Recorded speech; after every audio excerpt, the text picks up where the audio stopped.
عليكم، كي دايرين؟ لاباس عليكم؟ كي دايرين؟ كلشي مزيان الحمد لله. نتمنى من الجميع والمشاهدين ديالي يكونوا كلهم بخير وبالف خير ان شاء الله. غبرت عليكم وجيتكم بواحد التحليه لشهر رمضان الكريم. الله يدخلوا عليكم الصحه والهنا وراحه البال. تحليه طبيعيه بدون سكر، غادي تجيكم رائعه في السحور وغادي تعجبكم وغادي تعجب الاهل ديالكم. تابعوا معايا حتى الاخير باش تاخذوا المقادير وطريقه التحضير ديال هاد التحليه. كتجي رائعه البنات وبصحه والراحه وكتجي غزاله. غادي ندير معكم واحد التحليه مناسبه شهر رمضان الكريم. الله يدخلوا عليكم بالرزق والتيسير والصحيحه ان شاء الله للجميع.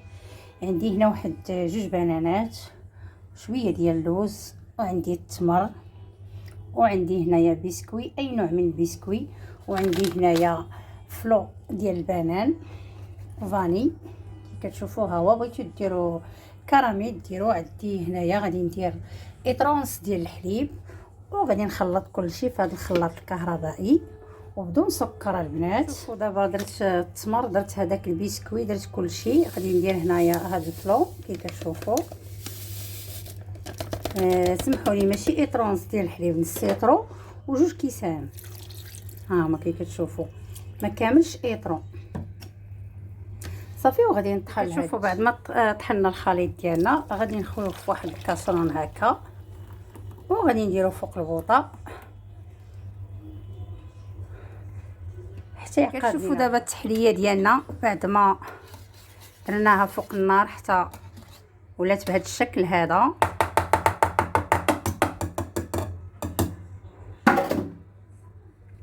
صافي غادي نديرها في هاد الجبيبنات وعلى حساب نتوما كله فاش بغا يديرها، في كويسات في جبيبنات. صافي غادي نعمرها كي كتشوفوا بهذا الشكل هذا، ما نعمروهمش بزاف. صافي غادي نستمر هكا حتى غادي نكمل هاد صافي. دابا بعد ما درناهم في هاد الزليفات غادي ندخلوهم للثلاجه حتى كيقبطوا لينا راسهم وغادي نخرجوهم. ملي خرجنا التحليه ديالنا جات بهذا الشكل هذا كي كتشوفوا.